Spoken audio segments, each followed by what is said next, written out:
tried to make it on my own. When I was a young man, I had the answers to life's game. When I was a young man, I bore the consequences and the shame.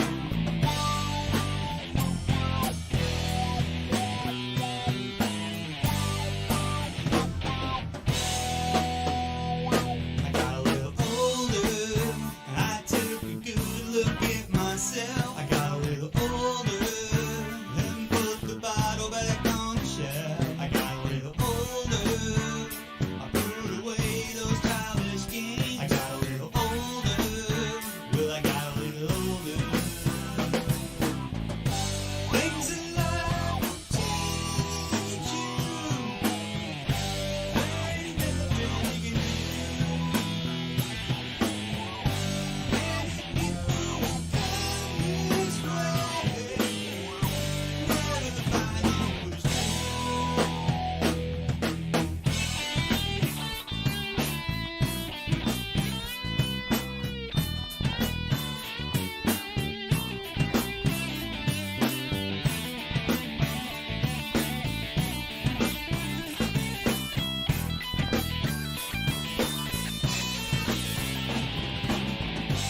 Things in life will change you. There ain't nothing you can do. Many people will come this way, never finding what is true. I got a little older, I took a good look at myself. I got a little older, and put the bottle back on the shelf. I got a little older, I put away those childish things. I got a little older, well I got a little older.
Well, hello and welcome to Maxspeedtv. Thank you very much for joining me tonight. My name is KR Stolfus, and in the broadcast booth with me tonight is a very stick-like, very special Randy Post. Mr. Post, how you doing tonight? I'm doing good. How are you, KR? Oh, you know what? Not too bad. Daytona with the OP Racing Superspeedway Series, where qualifying has just kicked off. We got to watch some practice here. Randy, what'd you see in practice so far? I've seen a lot of tight racing. They did a couple of pit parties, and they ran quite a few laps, and they were beating and banging each other pretty good, and still able to keep it on the track without wrecking. I think it'll be a good race tonight. This new Daytona repave is a lot less bumpy than the 2007 configuration that we saw them racing a couple weeks ago. Well, speaking of racing, qualifying has gotten underway, and right now we are watching the 28 of Derek Connolly as he runs that high line, and now he's going to drop down below here. But no, that was still his warm-up lap. Now he is on his first timed lap as he goes off into turn one. Yeah, and we say it every week, these guys want to keep it up high so that they can carry as much speed through the corners as possible and burn as much fuel as possible. Tristan Walker in the 17 machine. We've been trying to work with our drivers and getting them to display a correct color, because the drivers get to pick the colors in our driver information bar down here. But as you can see, the 17 machine of Tristan Walker, he has decided he is not going to pick good colors. He wants to do white on white, so no one can tell his information. Oh, yeah, and that can be kind of bad. Kelly Milam in the 46, last week's race winner, picking up his first win of the season. He is on the clock here. His best time right now with a 51.009, but this next lap should be a lot faster as he works his way down the backstretch. Yeah, Kelly's had a good season so far from the 2 weeks that I've watched. He ran really good at the 2007 Daytona and Talladega last week. So he's a good pick for tonight, I'd say. Speaking of the 2007 Daytona, right now, you can see your top 10 in qualifying as there's just about 7 minutes left. But coming up Monday, August 27th, the OP Racing Superspeedway Series will be doing another 100 laps at Daytona 2007. That will be that bumpy, fun to drive Daytona track. And then tomorrow night, join us here on Maxspeedtv for the RFC Hershey Design Series as they present the Blood Clot 100 awareness. Yeah, I'm super excited to see all those races, and I'm not sure where the Blood Clot 100 is going to be, but I'm pretty sure it'll be a good race, as well as those guys always put on a good show. It's going to be at Bristol.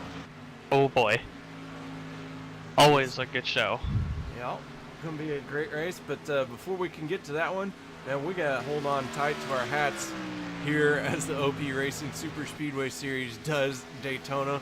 I'll tell you what, it is a thrilling race. 100 laps here tonight. It's going to be an intense 100 laps from start to finish. If a caution comes out, and there will be at least 2 cautions, it will be split up into 2 stages, lap 25, lap 50. And then, well, I guess that makes it 3 stages. So, there you go. 3 stages tonight. Stage 1 ends on lap 25. Stage 2 will end on lap 50. And then the finish of the race. As Landon Loper posts a time, he is going to be in 10th place as he starts to shut that thing down. Kelly Milam at the top, like we were talking earlier, he's been fast lately. Only a couple people haven't posted times. Cody Eldred, Lynn McNeese, Mark Vega, who is the in-race admin, Isaiah Dupree, and Stephen Herman have not posted times yet, but Isaiah Dupree is coming out on track right now, it looks like. Or trying to take pictures.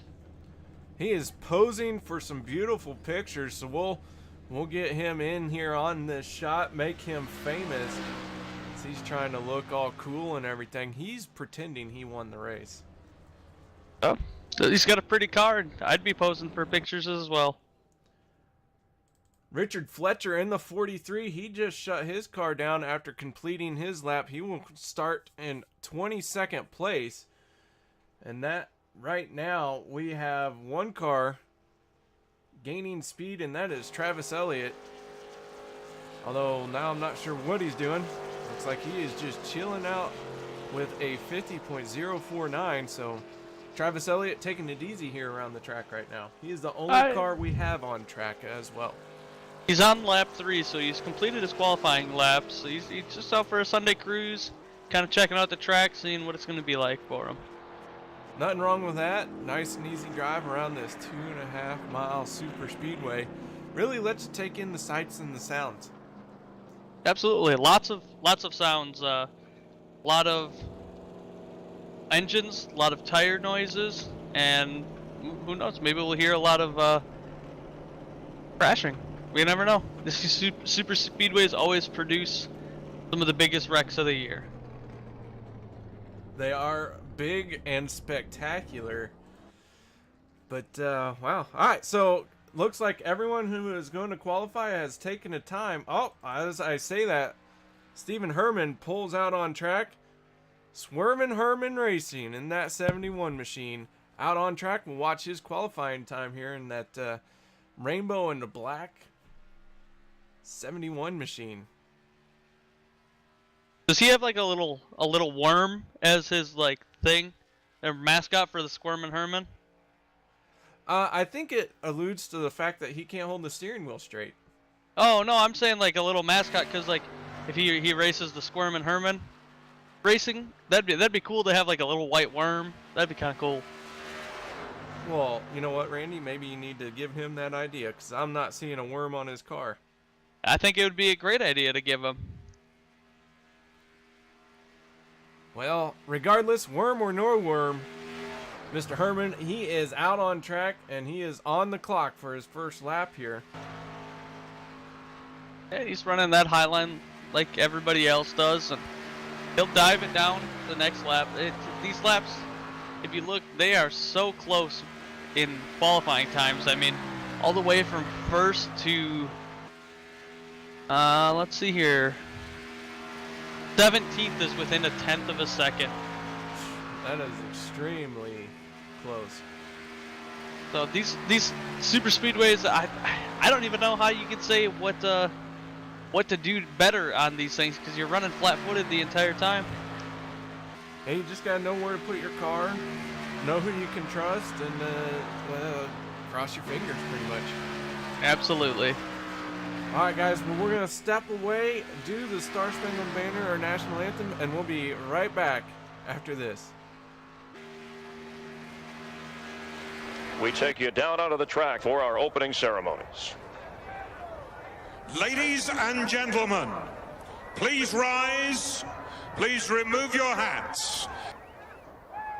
Oh, say, can you see by the dawn's early light what so proudly we hailed at the twilight's last gleaming, whose broad stripes and bright stars through the perilous flight o'er the ramparts we watched were so gallantly streaming, and the rocket's red glare, the bombs bursting in air, gave proof through the night that our flag was still there. Oh, say, does that star-spangled banner yet wave o'er the land of the free and the home of the brave?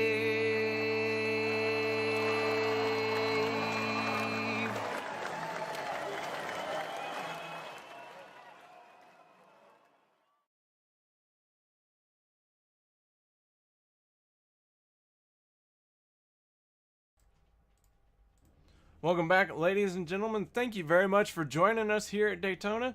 Tonight's broadcast is brought to you by The Wise Guys. Check them out at reverbnation.com/TheWiseGuys. Colby's Eye Paints on to Facebook.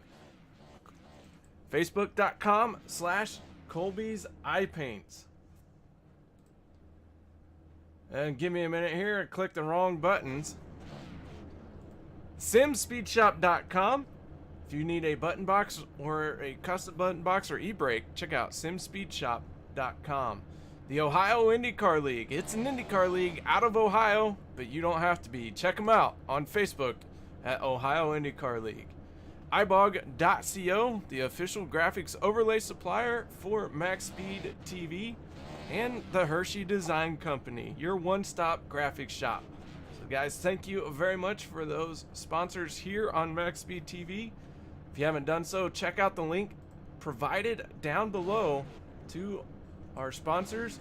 And while you're at it, give this broadcast a thumbs up. It really makes Randy feel better. He has, self-esteem issues. I do not. Well, you do now. Okay, I do now. Alrighty. So the field is lining up. So let's go ahead and go through our Maxspeedtv starting lineup. Row number 1, Kelly Milam and Josh Milam.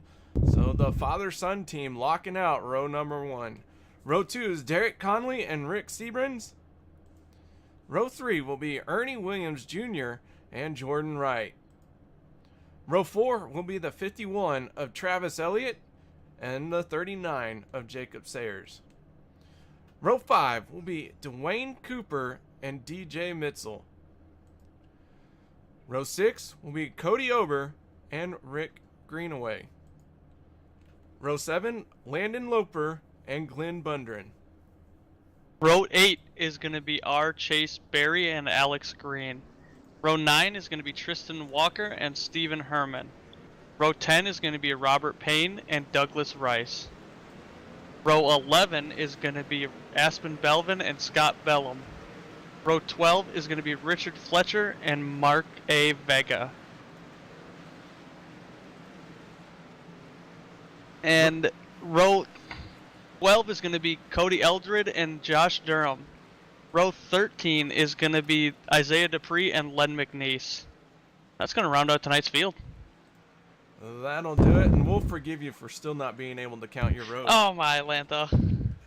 That's okay.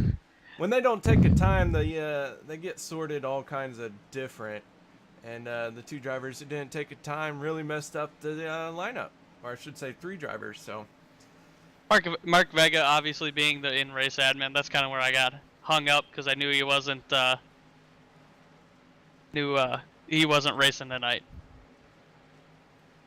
Well, he's not racing tonight, but we appreciate his efforts as he is bringing these wild maniacs under control. Not an easy job. A lot of flack gets caught out on him, but you know what? The 46 of Kelly Milam, the 7 of Josh Milam, they're waiting for that Porsche to get out of their way so they can let loose here for 100 laps at Daytona. Green flag getting ready to come out. Pace car is off. Green, green, green. Green is out, and we are underway here at Daytona. Josh and Kelly and Milam getting a pretty good start, running next to each other. I can almost guarantee we're going to have two-lane racing for quite a while, and possibly even some 3-wide. Down into turn number 1 they go. Really not a lot of shuffling for the first 6 or 7 rows. Everyone following nose to tail as they build up speed. Kelly Milam and that yellow and red Fuel Sim racing machine. On his outside is the gray and red 7 Fuel Sim racing machine driven by Josh Milam, as that 7 has got a bit of a run down the backstretch, but here comes that inside line charging right back. Yeah, I think that outside line is going to have more of a push because they got a lot more cars on that outside line than they do on that inside line.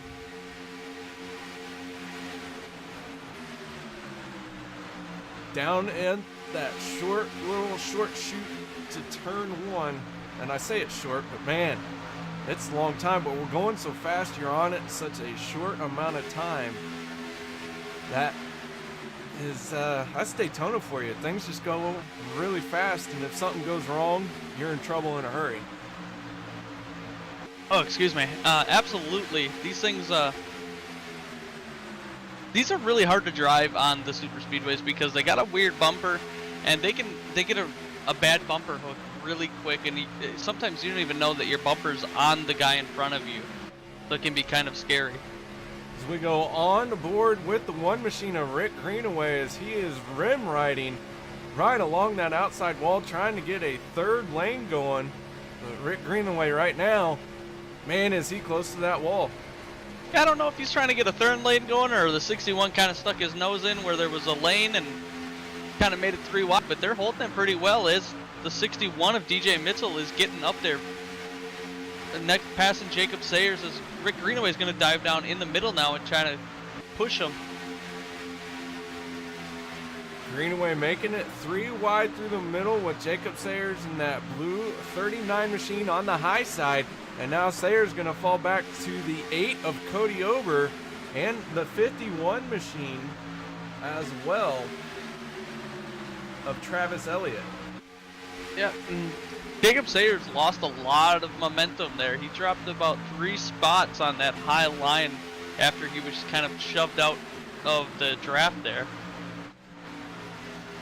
At the back of the pack, we got the 43 machine of Richard Fletcher. His driver bar showing a nice bright yellow color, but if you look at his car, there is no yellowing in it.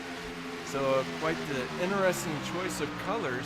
But right in front of him is the 6 of Lynn McNeese. These two look like they're going to start working together, but hang out at the back of the pack here and hopefully avoid any issues that might happen up front. These front 6 are still as close right now as they were when they were pacing around under caution getting ready for the green flag to drop. These guys are running so tight through 3 and 4 and 1 and 2 as well as the backstretch. It's kind of crazy to see how steady these guys are with these cars. That 61 machine of DJ Mitzel. He started 10th, he's moved up to 7th, he's made a couple of moves to get there. And one of them was to get by that 1 of Rick Greenaway. Yeah, and Rick Greenaway hasn't fallen too far. He's still right behind the 61 of DJ Mitzel. It would not surprise me to see these guys start making it 3 wide up there in that front pack to try and get to the front, as we do know that in about 20 laps here now, we will have a stage caution, so these guys want to get to the front as soon as they can so they can compete for that stage win. I got to run with these guys Saturday night in, where were we? We were, I can't remember, Daytona or Talladega. And it was a great and enjoyable race. I got to hook up with Cody Ober in the 8 machine for a lot of that race until he abandoned me, left me high and dry so that he could go on and win. So Cody Ober picked up a win here in the league on the Saturday night series that they run. And I was talking to Derek Connolly earlier. On Saturday nights they run the K&N cars, if I'm not mistaken, correct? Yes, and it was the K&N, a little bit of a throwback scheme on a lot of those cars mixed in with some not so many throwback schemes. It was quite a fun night, 100 laps. It's used as like a feeder series. This is the league's main event. All the top dogs of the league are out here, but you know, signing up for the K&N series on Saturday nights, that's always a good idea and a good place to start if you'd like to try and get out here and be on Maxspeedtv on Monday nights.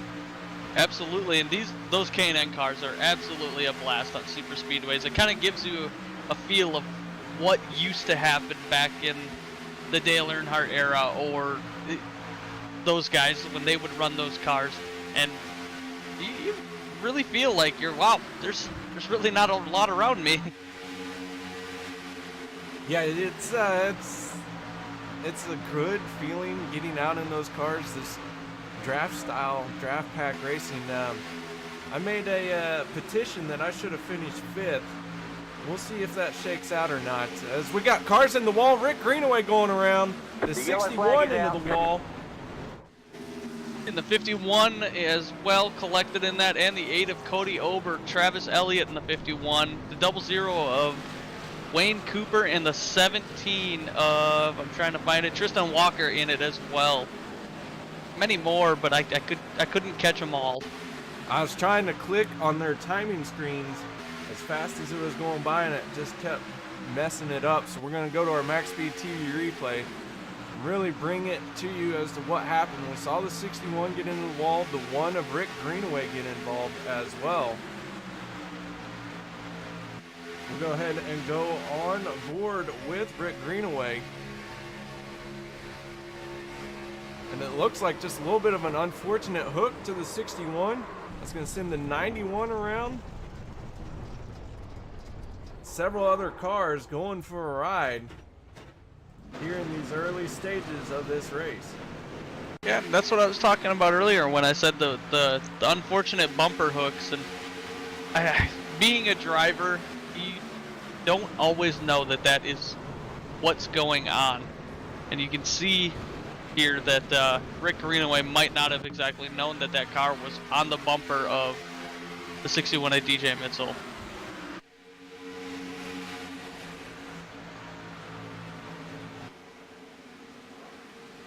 Car's already in crashing status by the time that camera came back around, so we'll try another shot here. As we're watching Dwayne Cooper in the 00. You see the 61 in the 1 on your left there. Contact made. Cody Ober going down to the infield. Dwayne Cooper getting tagged by the 91. The 15, Alex Green, getting a little piece of that action as well. Meanwhile, it looks like we got all our cars coming down pit road. We didn't talk about it before they hit pit road, but our race analysis here tonight, our fuel window is right around 20 laps, so these guys would not have been able to make it to the end of the stage, even with the yellow. They would have needed some help with a couple of yellows, but now that everyone has come down pit road, they can make it to the end of tonight's race. Yeah, I think everybody took a splash and go as well. Only a couple people. Glenn Bundren took tires. Cody Elder took tires. Jordan Wright took tires. Richard Fletcher tires. So not everyone taking tires. And tires aren't always a main focus here at Daytona or Talladega, because the high banks and the high speed doesn't really eat them that much. It's kind of weird. No, it doesn't use up tires, but we're under yellow here. While we're under yellow, guys, we're going to step away for just a moment, and we'll be right back after this.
Maxspeedtv would like to thank our partners here at Maxspeedtv, starting with the Colby Eye Paints. If you're in the market for a new paint job for your car, check out Colby's Eye Paints on Facebook. Need a replica paint of your real-life car? Colby's Eye Paints has you covered. Check out Colby Eye Paints on Facebook. Also by Hershey Design. Hershey Design Company is your one-stop graphics shop. If you're in need of an iRacing paint, league, team, or business logo, or want the logo on some sweet swag, hit up Orion at the Hershey Design Company. You can find them on Facebook by searching HERSHY Design Company. Also by the Sim Speed Shop, simspeedshop.com. You can check them out for all your iRacing sim needs. Ohio IndyCar League jumping on board this season with as an official sponsor of Maxspeedtv. They are also accepting not just patrons from Ohio, but from all over. Also, iBog for all your iRacing broadcast overlay graphics done specifically by Jason Allison, one of the masters at it. So thank you to Jason. And also, last but not least, Wise Guys. You can check them out at Reverb Nation. That is spelt with a Z. So check them out on Reverb Nation. We would like to thank all of the sponsors at Maxspeedtv and partners.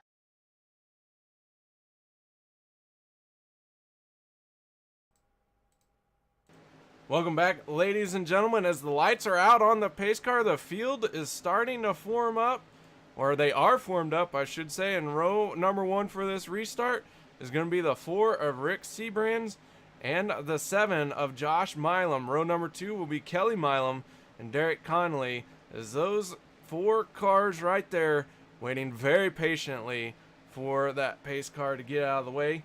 Randy, you've been in a lot of super speedway races. What's it like sitting on pole right now?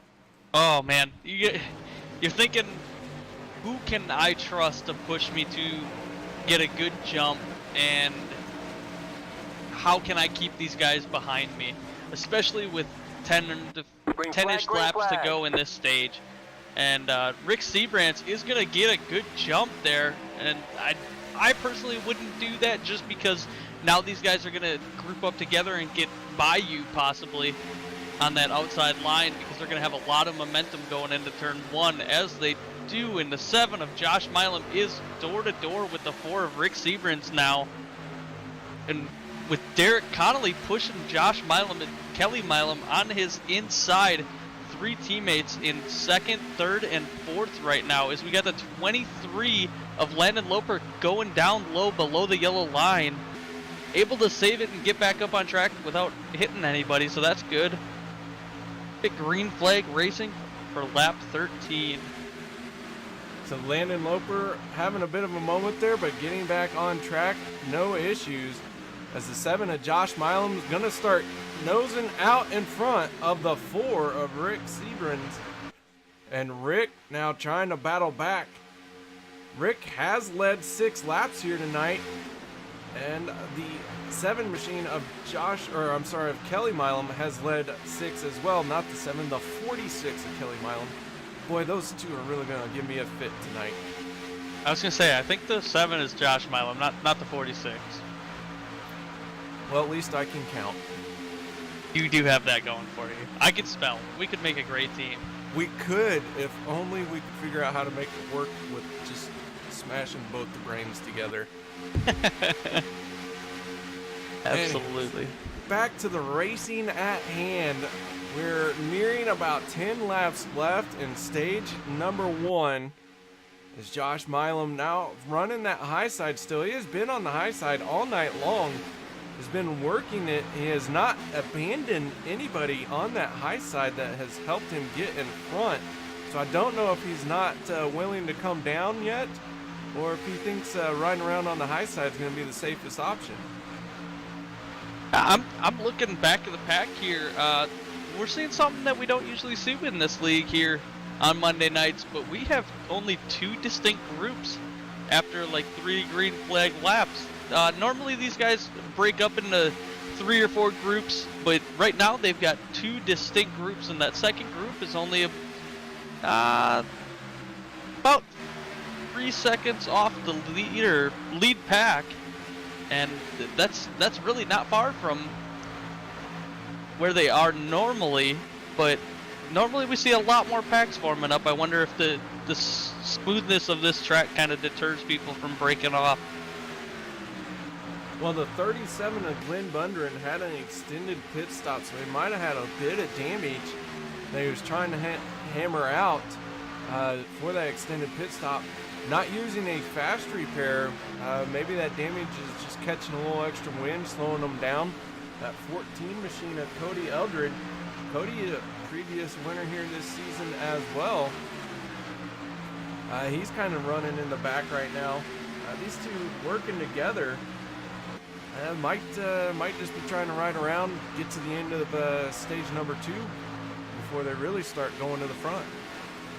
Yeah, and we've got, looks like only 4 people back in that so-called group, because they're split up pretty far now with the 14 and the 37 together, and the 61 and the 71 together. But the 91 of Ernie Williams has got a bunch of damage from that last wreck, and I can definitely tell you that is holding him up, as he is 10 seconds behind Stephen Herman right now. Ernie Williams really hurting, really down on speed, but not wanting to use a fast repair yet. Hopefully he can get to the end of the stage being either the first car 1 lap down or the only car 1 lap down, maybe even might be able to hold on throughout this whole race and not lose a lap going into stage number 2. So not a bad idea, trying to burn some laps here with that damaged car and you know, get to the end of this stage before using one of his fast repairs. Absolutely, and if I'm Ernie Williams, I'm thinking, yeah, you want to take the fast repair so you can keep up with the guys, but at the same time, you don't want to take the fast repair because it was only like lap 7, and you don't want to waste the fast repair right away on something really early when you know there's 100 laps left of racing potentially. So you have to play it smart, and this is really a fuel, or not a fuel strategy, but a strategy move for Ernie Williams. Kelly Milam in the 46 going back to the front. He dropped down to the bottom after getting some push from Josh Milam and fellow teammate 28 Derek Conley. That black and red fuel sim racing machine, Derek Conley, the only repeat winner here in our Monday night series. He has 2 wins this season. Speaking of, we haven't talked about our points. Josh Milam is leading the points. Derek Conley in second. Kelly Milam in third. Kelly picking up his first win of the season. Despite only having 1 win, he's still having a stellar season. And, you know, there's the rest of the field there. A lot of movement going on as drop weeks are starting to be figured in, and some drivers starting to feel the crunch of a long season. Yeah, absolutely, and super speedways, it can kind of get tedious because you're this late in the season, you don't have a win. You're starting to get a little bit more aggressive because you know you've been up there and you can get a win. It just kind of, you had some unfortunate events happen. So I'd expect some more aggressive driving here late in the season.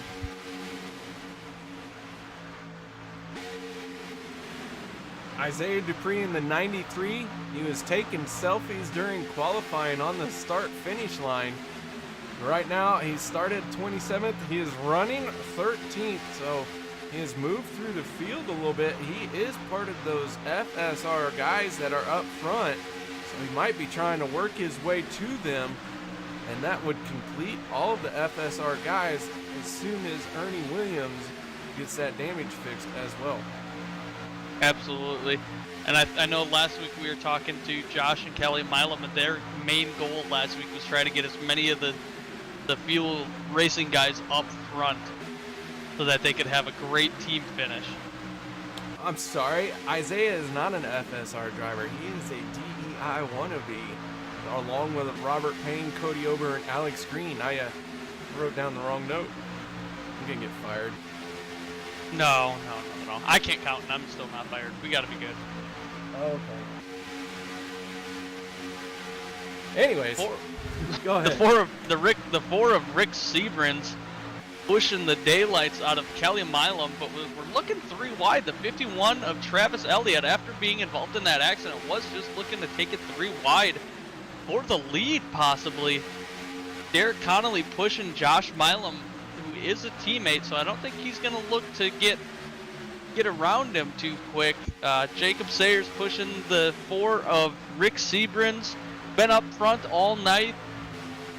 We are getting word from race control that the pits are closed. We are coming to the end of the stage here, so I'd expect to see some 3 wide action and some really aggressive driving for this last 2 laps. Gonna be very intense. You can tell we're coming to the end. We got 3 cars on the outside. We got cars in the wall going up and over. Oh, and we got a caution. I had looked down for just a second and missed it.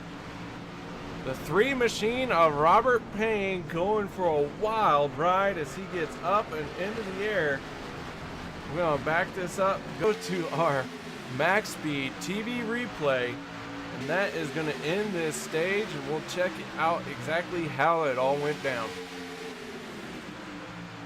Robert Payne in the 3, going off into the corner. He's down on the bottom here. On his outside is the 17 and the 43 of Richard Fletcher, the 17 machine. can't remember the 17 if that's Travis Elliott or Tristan Walker. It's Tristan Walker in the 17.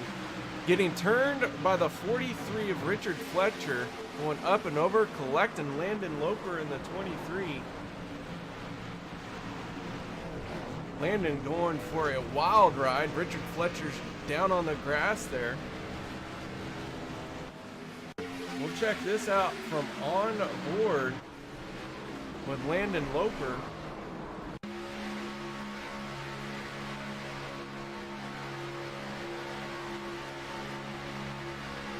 We go on board now with the 23. Richard Fletcher in that iconic blue and red 43. You can see the 3 just gets hooked. Both cars going up and over. Fletcher catching Isaiah Dupree in that 93 machine. So a very intense moment coming to the end of the stage. Things were really starting to shake up. And has ended under caution, so that will be the end of stage 1. And I think Josh Milam is going to get the stage win. I can double check on that. Race Control has just let me know All that right. yes, Josh Milam is your stage 1 winner. All right, I was going to ask. I guess he beat me to it. So Josh Milam picking up stage 1 win. Let's see if we can get a word in with that guy. The 7 machine of Josh Milam, your stage 1 winner. Josh, you got your ears on? Yes, sir. Well, it's been an interesting ride for you so far. You've put that 7 machine on the high side, and you haven't backed down from being up there yet, and it got you a stage win. Oh, yeah. High side is the place to be right now. If you can get a good pusher, especially coming out of turn 4, you can be in front on that finish line every time.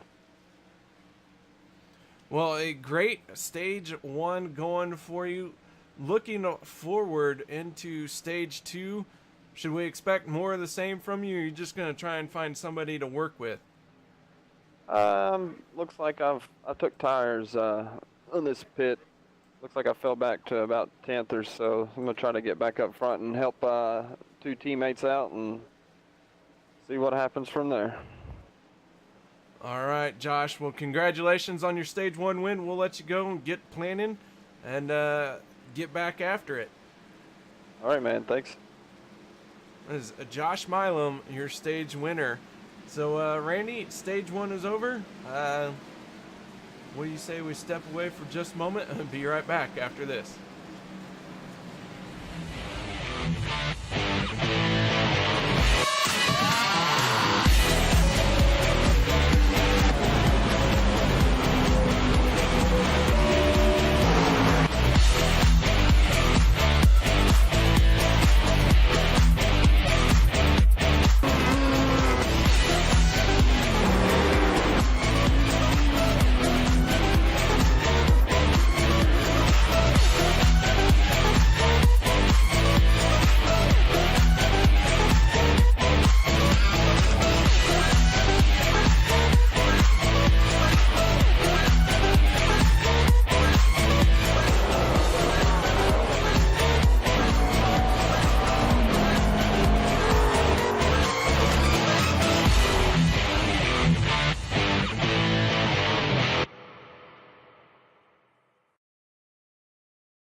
Welcome back, ladies and gentlemen, as the field working its way down the backstretch.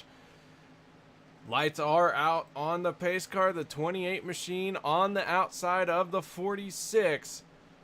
Your restart coming at you. Row number 1 is Kelly Milam and Derek Conley. Row 2 will be Rick Stebrans and Travis Elliott. So Kelly Milam, after leading a bunch of laps in stage 1, is going to end up just a bit short for the stage 1 finish. But now two teammates once again working together on the front row. That is Kelly Milam and Derek Conley in the FSR machines. Green flag, Green flag is out. Here we go. Get through those gearboxes cleanly and quickly as you can. Don't spin the tires. Don't wipe out, because the rest of the field is charging at you as well. Down into turn number 1 they go, side by side. We have 26 cars still in this event, and all 26 on the lead lap. Yeah, I think Derek Connolly and Kelly Milam were trying to get a little bit of a jump there so that they could team up. But Rick Seabrands, I really hope I'm saying his name right, but yeah, I think he kind of anticipated it and wasn't having any of it. He did not want those guys to work together at all. Rick getting on that back bumper of the 46 machine. Rick really has been up front for a lot of this race as well as we go on board with him. You see he's pushing that 46 on that inside line to get through the trioval cleanly down into turn number 1. Pulling out ahead of that outside line, but down the backstretch, we've been seeing that outside line really charge back. Absolutely. These cars are kind of weird. Sometimes at some of these tracks, these plate tracks, the outside line with these cars can be faster if you get enough cars up there to really get the momentum going. As you see, Derek Connolly has a nose on Kelly Milam right now. But on that inside line through the corners, they charge right back. Takes a good push. Someone who can push you through the corner on that high side to really kind of keep that inside line from taking the run from you. And, you know, this is what I love about these super speedway races. You got position changing so much. I mean, I'm talking at the start of the lap, you could be in 17th. By the end of it, you're in 13th, and nothing happened around you. It's just how good close racing this is. If you get a bunch of guys that know how each other is, everybody's going to run around each other. The super speedway racing will produce the most fun racing, hands down. This group of people have been running together now for a while. This is this season or inaugural league. Oh my goodness, inaugural season for this league, and they've really grown.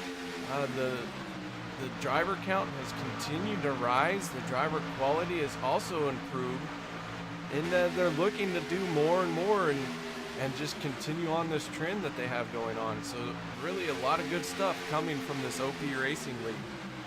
Absolutely, and the cautions we have seen tonight, I would definitely chalk them up as people trying to push the limits as far as possible. These guys are already pushing the limits with these cars doing almost 200 miles around Daytona here. Or 200 miles an hour, sorry. But it maybe sticking their nose in places that are wide enough for them, but it's kind of risky.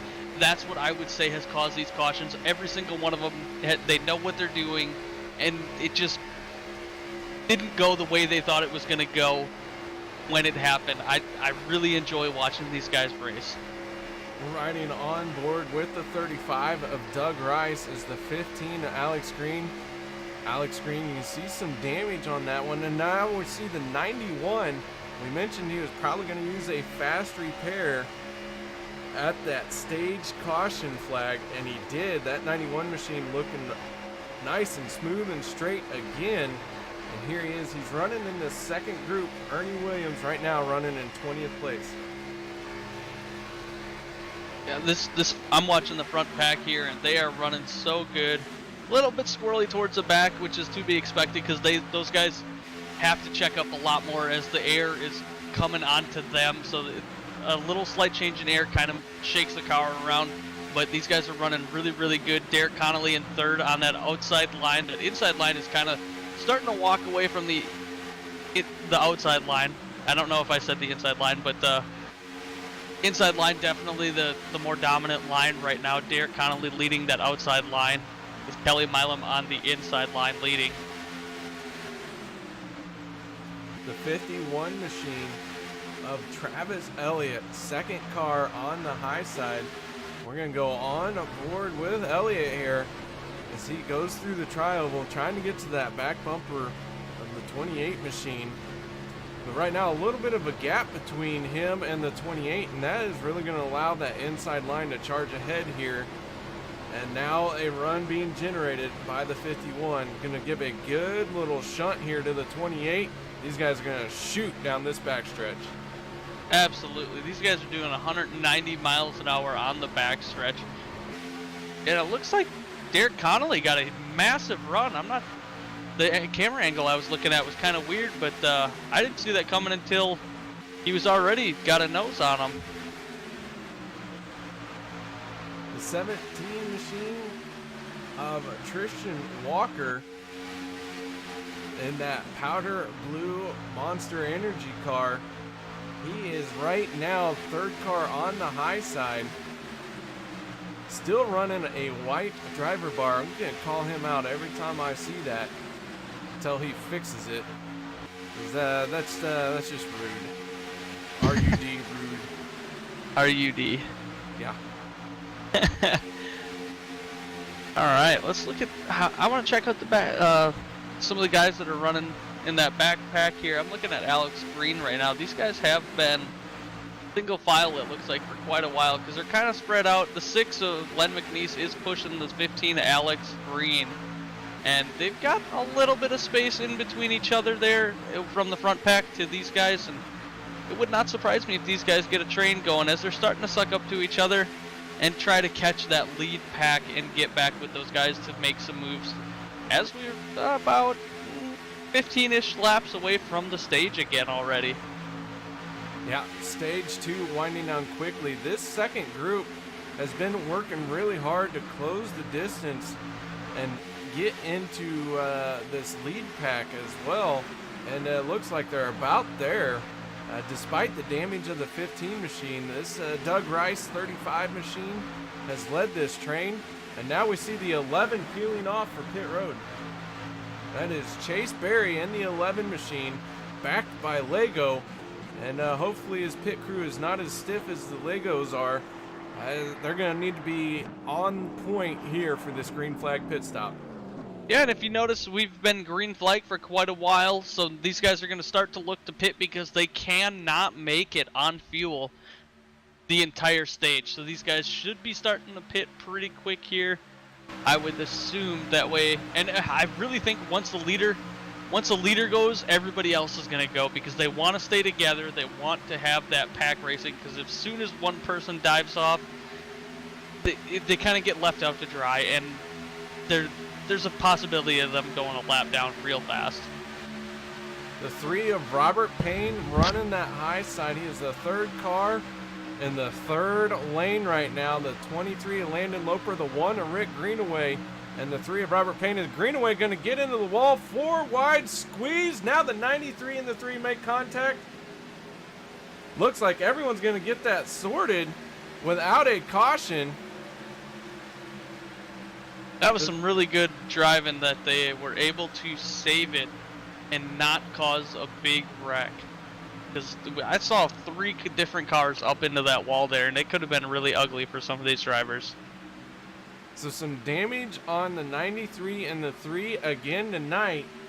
We'll see just how long it is that they spend on pit road here. Here comes the 3 of Robert Payne on the pit lane. Guys are 3 and 4 wide, getting by some of those wrecked cars, and kind of putting on a good show, to be honest with you.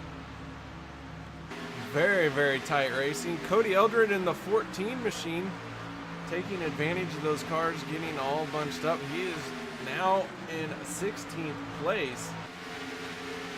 He is going to tuck in behind the 61 of DJ Mitzel. So this second group, when will we got about 6 more laps before we'll really see everyone start hitting pit road. Might see a few different strategies, but the tanks are going to go dry on these things in about 6 laps. And that will not make it to the end of the stage as the 11 machine of Chase Berry coming back out from pit road. And looked like maybe he had some issues on pit road.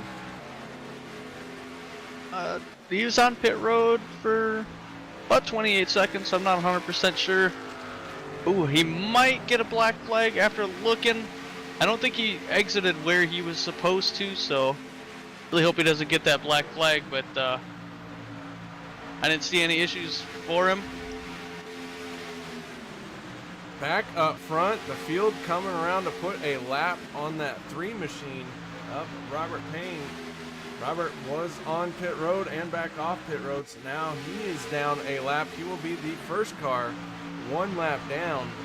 And it does look like Robert has used his second of 2 fast repairs on that 3 machine. I think we've only got 2. Yep. Yeah, too many numbers. I'm sorry. That's all right. We don't keep you around for your accounting skills. Yeah, we've got I think right now, as it looks, if this thing were to go green, I think the only guys that would be in real contention for this stage would be the 4, the 46, the 28, and the 7, as well as the 39.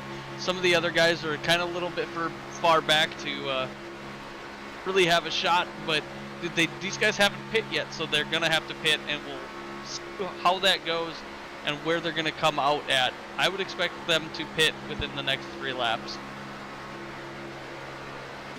Gonna be a good and intense moment when everyone starts peeling off on pit road, especially if it's under green flag situations. As we are nearing the end of this stage. We're on lap 42. Stage will end on lap 50.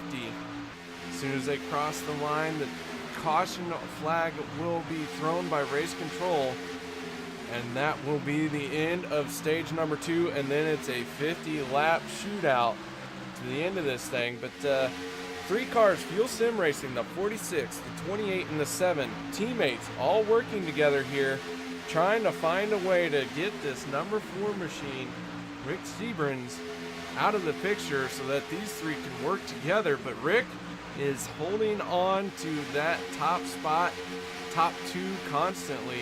He is being a thorn in the side of FSR, and it looks like they're all lining up, getting ready to come down pit road. Yep, I was just going to say, if I'm Rick, I would definitely be thinking as soon as Derek Connolly and Josh Milam let back and come single file, that's my key to know that these guys are going to pit. And they're not going to come down this time, but I would definitely think they are coming down the next time by. So if I'm Rick Seabrans, I'm trying to wait for them to let up just the slightest little bit. That way I know it's my cue to go in as well, running second position. Meanwhile, back in 5th place, Scott Bellum in the 07. Here he's in a 2-wide battle with the 95 of Jordan Wright. And 3 of Robert Payne has really sliced his way through this field here. He was all the way back with Aspen Belvin, who Belvin is running in 12th place. Robert Payne went through all these cars, and here he is battling with 5th and 6th place. He is 1 lap down, but showing that he's still got some field working its way down the backstretch. Maneuvering by the 8 and the 15 of Alex Green and Cody Ober. Big moment, big wiggle out of the 7 as he tried to thread the needle. Able to get it done, but it was a very close moment there. Oh man, these guys are still going. I'm really curious as to how much fuel these guys really got in these things yet. Maybe they can go all 25 laps. I'm not 100% sure, but these guys sure are trying. Jordan Wright in the 95 on pit road. We're starting to see more and more hit pit road. The 71 of Stephen Herman, he is getting up to speed after making his pit stop, along with the 43 of Richard Fletcher. Maybe these guys are trying to put as many cars a lap down as possible, so it gives them a little bit more of a buffer to more room to pit and not worry about trying to get by cars in these last closing laps as we come around, and we are going to have 4 laps to go in the stage this time by. 4 laps to go this time by, but the 3 machine of Robert Payne really showing some muscle. He had a good run on the outside. Nobody went with him, so he is going to fall back a little bit here, but he is trying to get back on the lead lap the hard way. And with making a pit stop in that 3, when these guys do come down pit road, hopefully they come down before they run out of fuel. That 3 machine looking like he'll get the lap back before the end of the stage. Absolutely, and the 23 of Landon Loper looked like he was going to try and give him a push, but he didn't quite get it, as that top 4 is going to pit this time by. Kelly Milam sends it on the pit road along with Rick Seabrans. Rick Seabrans, man, those two almost made contact as they tried to dig for all they were worth, getting as much as they can on that pit entrance. Green flag pit stops underway here. Kelly Milam still scored as the race leader. He is going to be the first one off pit road. Gets a little bit loose, able to save it and keep Rick behind him there. 23 machine of Landon Loper passing Josh Milam. The pass is clean pass as far as I can tell, as long as he didn't go above that yellow line and he has to hit pit exit here, that blue line that iRacing just made up and threw out there, which we're very appreciative of. Not. Landon Loper now, he's going to try and move to the outside here. This is a battle for the lead. These guys held on to the lead throughout that entire green flag pit stop cycle. Landon Loper all by himself now.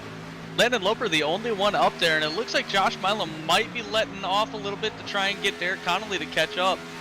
And that way they can work together with try to get up by Kelly Milam for that 1-2-3 finish as a team. But I don't think Rick Seabrans is going to let it happen. He's been running second for a long time, and I do not think he wants to give that position up.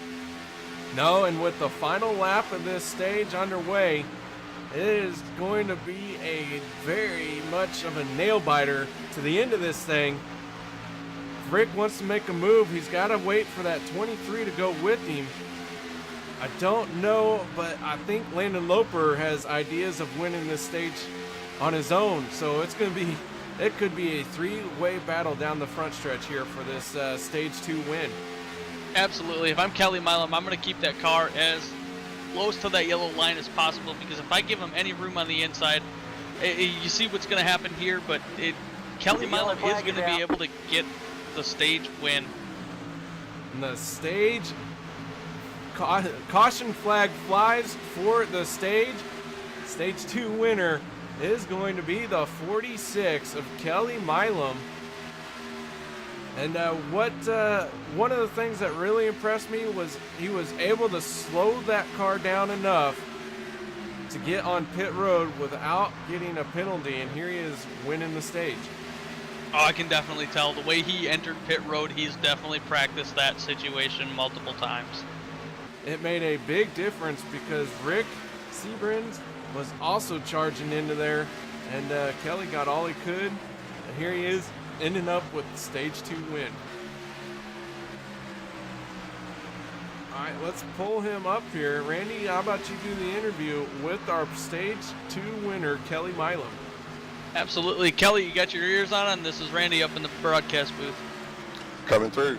All right, so 2 for 2 stage race, or stage wins for FSR Racing tonight. How are you guys feeling? How's the car? What's the plan going for the rest of the race tonight? Just keep doing what we're doing, basically, and hopefully it goes green like this and we can work some pit strategy and stay up front. Right on. We were watching that pit entrance you had. How long have you been practicing that? Because it was on point, pin perfect. It could not have been done any other way to get ahead of Rick Seabrans there. Honestly, I normally suck getting into the pits. Yeah. That was a picture-perfect approach for a green flag pit stop. Yeah, the past few races I've made some mistakes on pit road, but I'm learning from them, so I'm trying to straighten that up, you know. Absolutely. So what's the plan going forward with the team? Are you guys going to try and get Ernie Williams up there and work as a 4-man team? Or are you going to try and work with Josh and Derek as much as possible? Oh yeah, we'll definitely, you know, I'll work with Josh and Derek, but as soon as Ernie gets up here, he will be in the mix with us. Absolutely. All right, pit stop's happening. Thank you, Kelly, for talking with us. Hopefully we don't mess you up as you hit your pit stall perfectly. So thank you for that, Kelly. Randy, stage 3, the final stage, getting ready to take place. And it looks like Kelly Milam taking 4 tires here. Absolutely. A lot of splash and goes. A lot of guys I don't think have taken tires at all this race, and Kelly Milam definitely might have an advantage if the guys in front of him don't take tires, because a lot of more heat in them. Chance to spin them on the restart, but it's not exactly a huge chance to spin the tires. These things are so low geared that it's kind of slow getting up to speed. It takes almost a whole lap to get really wound up and ready to race at full speed. All right, guys. Well, while they work their way around here, we're going to step away once again, and we'll be right back after this.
Welcome back, ladies and gentlemen, as the lights have gone out on the pace car.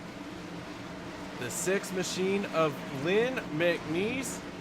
He is out front right now. Started 28th, on the inside of row number 1, but I gotta tell you, that 4 machine is on his outside, and that is a very, very stout Rick Seabrans in that 4. Row number 2 for this restart will be Cody Eldred, who picked up a win here this season, and Jordan Wright in the 95 machine. So those 4 cars are going to be the ones to keep your eyes on during this restart. But another one to watch is that 46 of Kelly Milam. He is the 3rd car in that outside lane. He is the first car out there that took 4 tires. So we'll see if that makes a difference here. Not sure if Rick even has stopped for tires here tonight, maybe 2 tires only. But with the green flag getting ready to roll, we're going to find out just how well it's going to hook up. Pace car peeling off. Green flag is out. We are underway once again here at Daytona. Stage number 3, final 50 lap shootout to the end. These guys are getting bunched up now. Looking at Kelly and Milam, he caught up to the field pretty quick, able to get in that pack and see if he can make some moves to get back up front. So you see Rick Seabrans is on the outside. I bet he's going to be looking to go to that inside. He was definitely feeling comfortable on that inside from my perspective. So I'm sure he's going to be looking to get to that inside line here soon. He's got the 95 of Jordan Wright to help push him there. But they got to get together, get nose to tail, and get around this 6 and 14 combo on the inside lane here. Onto the front stretch, field really starting to hit full song now, as it takes almost a full lap to get this thing up to full speed. They're hitting about 190 miles an hour on the front stretch here, so they're definitely a full song. Engines roaring away, hitting about 7,500 RPM. Lots of noise going on. Definitely a good thing these guys have a lot of padding in the helmet so that they don't ruin their hearing.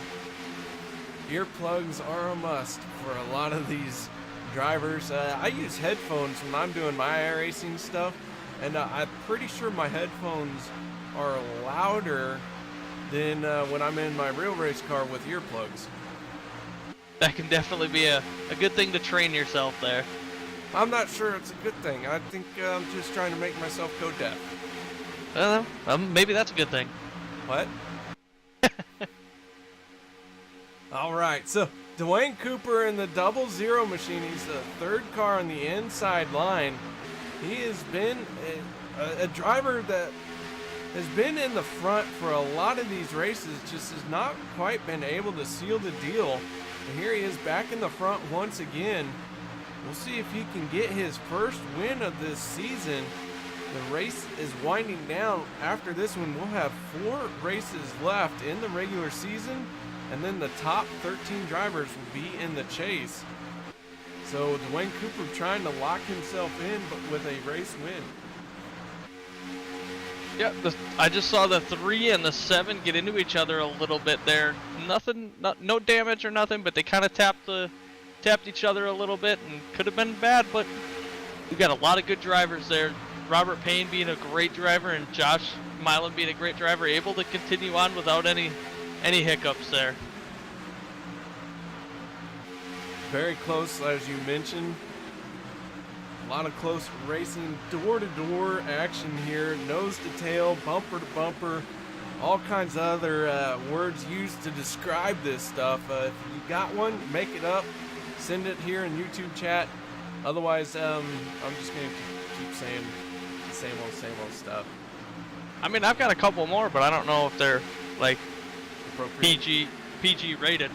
Yeah, we don't really want to know what you do in your spare time, Randy. That's all right. Checking in on the 71, a Squirmin' Herman. Haven't talked a whole lot about him in the race. We mentioned him in qualifying a little bit. But that 71 machine, he right now is running in that what looks to start the 2nd group. He's got a bit of damage on the right front. It might be slowing him down a little bit. He's got some help from the 37 of Glenn Bundren though. And Glenn is a race winner this season. And Glenn trying to get to the front here, see if he can pick up another race win. Yeah, we've got the 51 of, I think that's Travis Elliott. Yep, Travis Elliott in the 51, taking it 3 wide on Josh Milam. And he's got the 84, I do believe that is. Trying to find, yep, the 84 of Aspen Belvin pushing him there. Down the backstretch, 3 wide, that's pretty easy, but it can go wrong in a hurry as the 4 is going to slide down in front of this inside line, put that leader now as Rick Seabrans on the inside line. Now the 95 of Jordan Wright getting a good and healthy push from the 46 of Kelly Milam. Yeah, I don't know if the 4 is going to have a ton of help here soon, because Len McNeese is on 15 lap old tires, so he hasn't pit to get fuel yet. So yeah,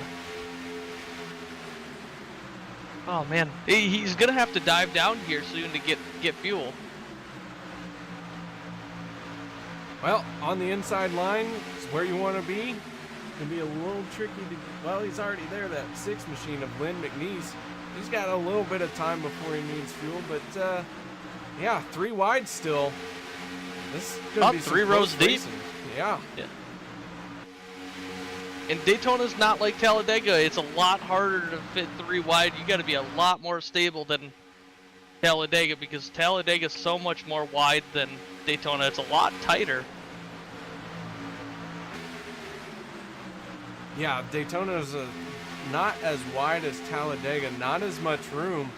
But that 51 of Travis Elliott, he's not giving up on the high side, but now that 3rd lane, that high side lane, really starting to break up. The 91 of Ernie Williams having a moment here as he is on the inside. Was down below the apron, but has merged up into traffic with no issues.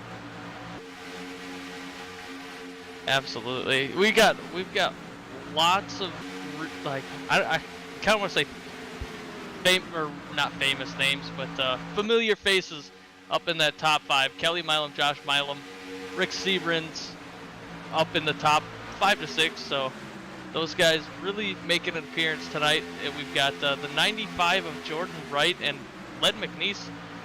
Not always been up front tonight, but they are holding their own with them. And the 14 of Cody Elder kind of hung back, avoided some of those wrecks, but here he is making some noise, getting ready to make a pit stop here soon, as they are on lap 11. I'd say in the next 10 laps we should see them coming down pit road. I want to point out we got 25 cars out on track, 25 cars on the lead lap. That includes the 11 of R. Chase Berry, who we saw go a lap down in stage number 2. But a lot of those cars that were going laps down were part of the green flag cycle, getting caught a lap down from that. Everyone got through those green flag pit stops. Stage 2 ended from flag to flag, all 25 laps under green. These cars only able to go about 21 laps, 20 green flag laps or so before their tanks are dry, and the leaders pushed it right up to the limit. We'll see how this is going to really make this final stage run, because no one can make it on one stop if we go flag to flag here for this final stage. So knowing you got to make 2 stops, when do you make those 2 stops? That's a real tough call, because you need someone. I mean, if I'm Josh Milam, Kelly Milam, and Derek Connolly, I'm making my own plan, because you have a solid 4 cars that will go with you. But if you have yourself and really no other teammates that are able to go with you, it's kind of hard, because you have to make your own strategy around when other people are going. So it's kind of like a waiting game, really, of when feels comfortable for you. Riding on board with Len McNeese, looking out the back of this thing.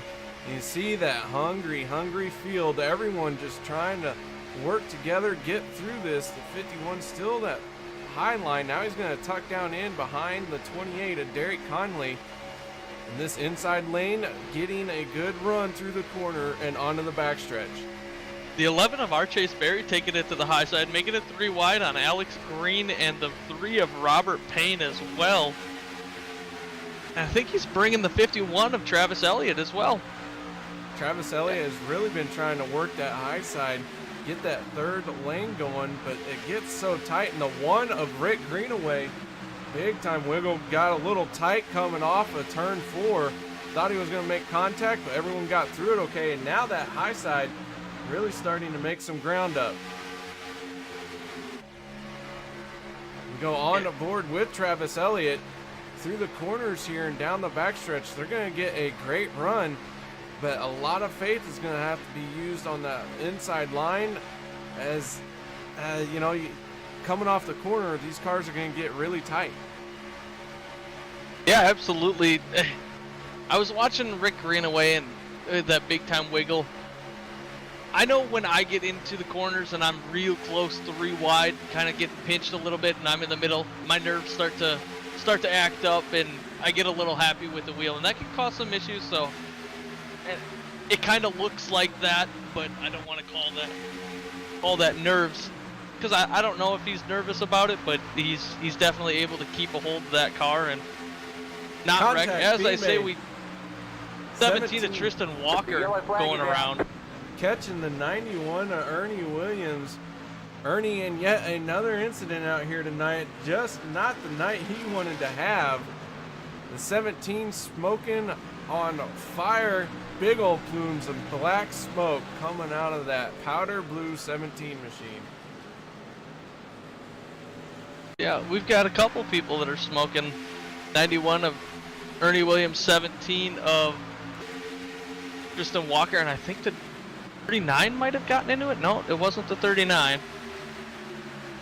Try and figure out. It was a 37 got into it of Glenn Bundren. No smoke out of him though. He should be good to go. I'm gonna look on the front end here and see if he's got any damage, and he doesn't have any damage, so he didn't hit him too hard. Big time contact with the 17. Glenn Bundren able to lock down all 4 tires and avoid the 17. But the 17 and Rick Greenaway getting together, that's what caused this accident. We're going to back it up just a little bit more as we watch from the center field, that 17 machine. 3rd car on the outside lane, Rick Greenaway in the 1 yellow Pennzoil machine. Little bit of contact made between the 1, the 17. The 17's going around, catches the 8, catches the 91.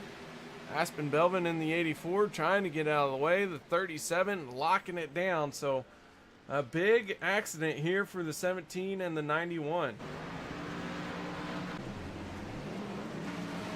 Yeah, lots of action going on. So I'm curious as to, they will not be able to make it on fuel. They will have to take another stop. We'll see some good strategy because they'll kind of split it in half, I think, to make it the rest of the way. Would need some help under caution to make it. That's for sure, from here to the checkers. But somebody might be brave enough to try it, as the 95 of Jordan Wright, splash of fuel and he's gone. It looks like maybe the 46 of Kelly Milam might have beat him off pit road. Absolutely. Yeah, I don't know. This is going to be a lot of pit strategy coming. We're about to find out just how exciting this is going to be. The final 30 laps coming your way, guys. We'll be right back to set this restart up as we get close to the end of the race. Maxspeedtv would like to thank our partners here at Maxspeedtv, starting with the Colby Eye Paints. If you're in the market for a new paint job for your car, check out Colby's Eye Paints on Facebook. Need a replica paint of your real-life car? Colby's Eye Paints has you covered. Check out Colby Eye Paints on Facebook. Also by Hershey Design. Hershey Design Company is your one-stop graphics shop. If you're in need of an iRacing paint, league, team, or business logo, or want the logo on some sweet swag, hit up Orion at the Hershey Design Company.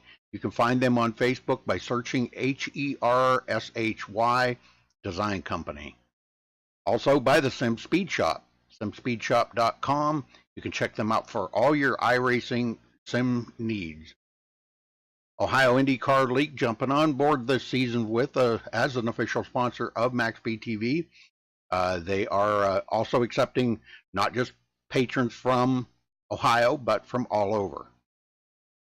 Also, iBog for all your iRacing broadcast overlay graphics done specifically by Jason Allison, one of the masters at it. So thank you to Jason. And also, last but not least, Wise Guys. You can check them out at Reverb Nation. That is spelt with a Z. So check them out on Reverb Nation. We would like to thank all of the sponsors at Maxspeedtv and partners.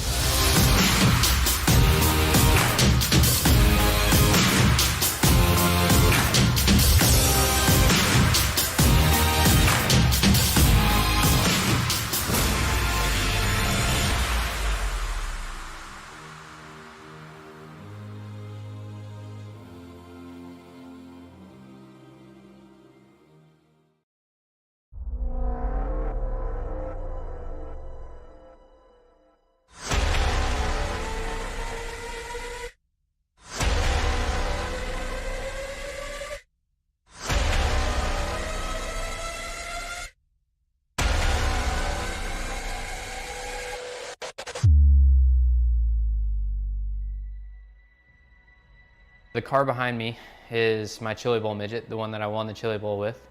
And what's interesting about that is it's actually the car that iRacing scanned that's going to be available to all the iRacing members out there.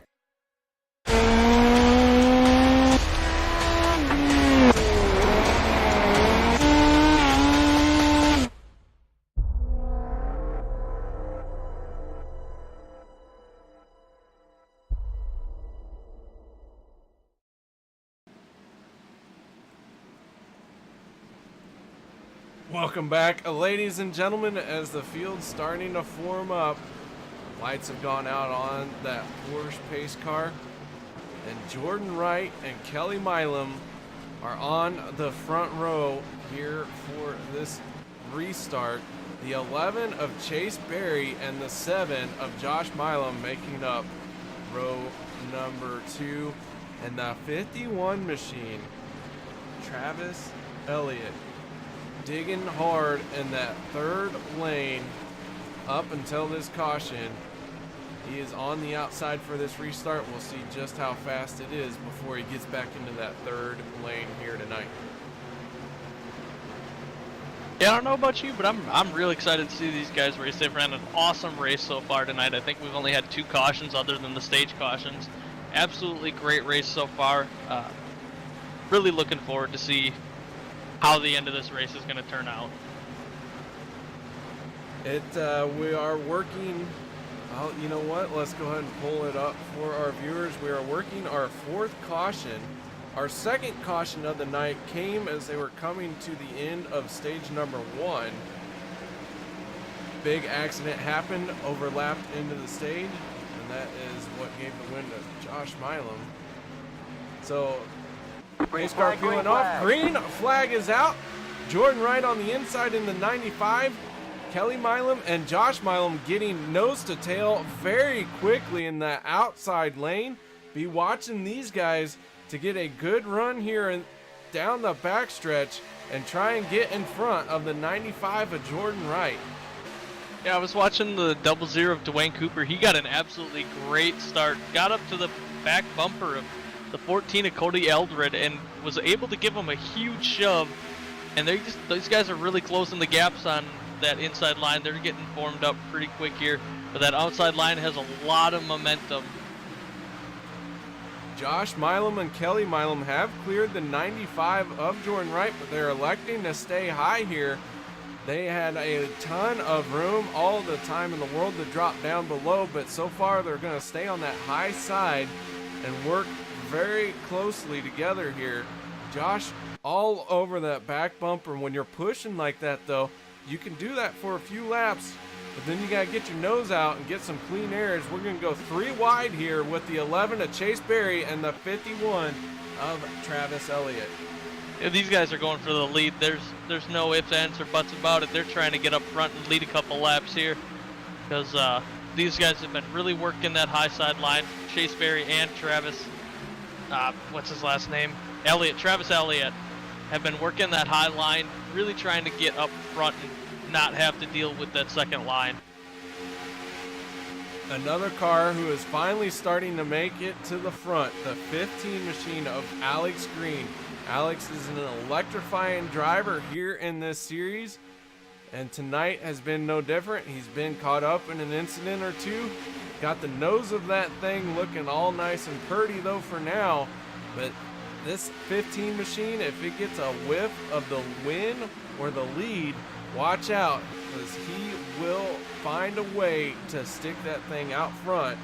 And, you know, he likes to fill holes that really aren't big enough for him. Yeah, and he is a race winner here in this series, I do believe. And he knows how it feels. He knows what it does to, or he knows what it takes to get that win. Great analogy. We'll go with it. The 46 of Kelly Milam and the 7 of Josh Milam still working on that high side. The 15 Napa Auto Parts of Alex Green, and then the 6 of the Western Auto of Lynn McNeese will be the 3rd and 4th cars in the outside line. And, you know, I wouldn't mind seeing the 15 and the 6 jump out and start throwing down to figure out which one of these two is the better car parts seller. Yeah, I think the Napa car has a little bit more of a an edge, a little more wide known. Well, we'll find out here at the Daytona High Banks as these guys really starting to wind down. Less than 25 laps to go. Now that third lane being led by the 8 of what's his name? Who's in the 8 there, Randy? Cody Ober. Oh man, we were just talking. That is your favorite driver out here. Absolutely, solely for the name, because it reminds me of my favorite movie ever. As Alex Green is taking it 3 wide for the lead, and I think he's got it. Alex Green charging to the front with a help from the 6 of Lynn McNeese, but we still got 3 lanes working here.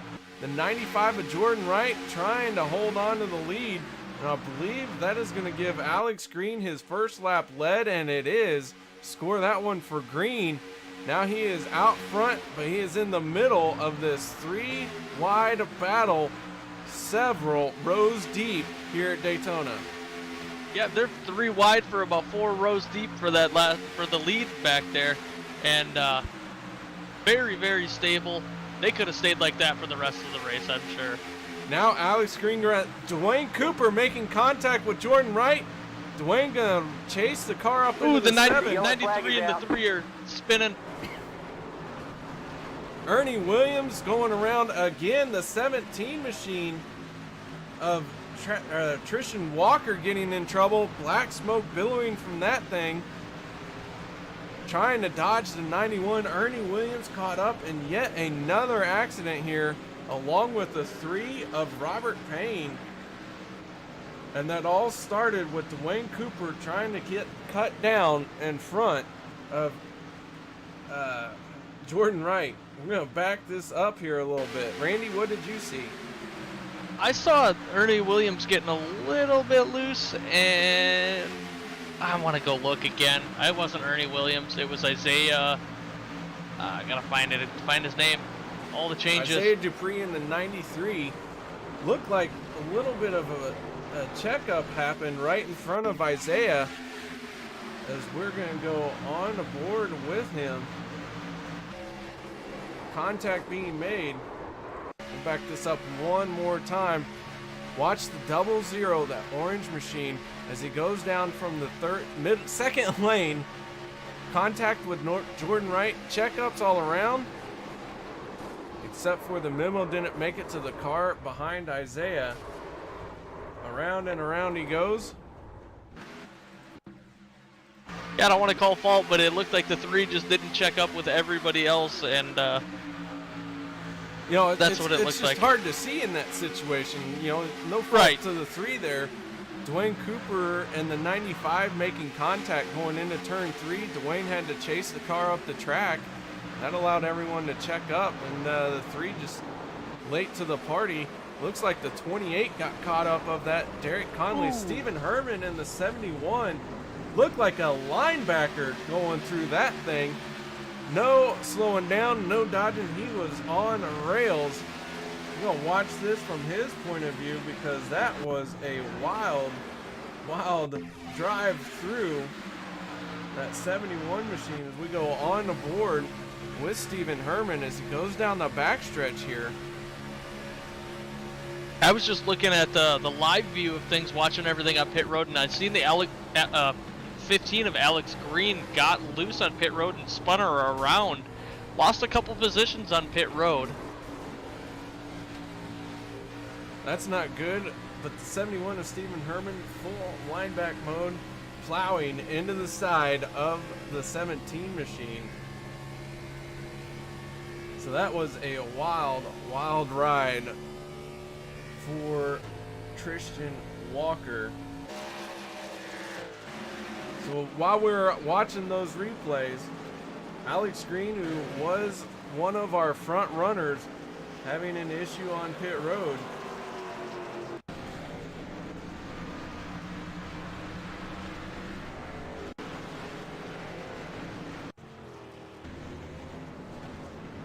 Yeah, a couple issues on pit road for the 15 of Alex Green, but he's not done yet. A lot of we've got about 20 laps to go, and I think these guys are going to be able to make it on fuel now.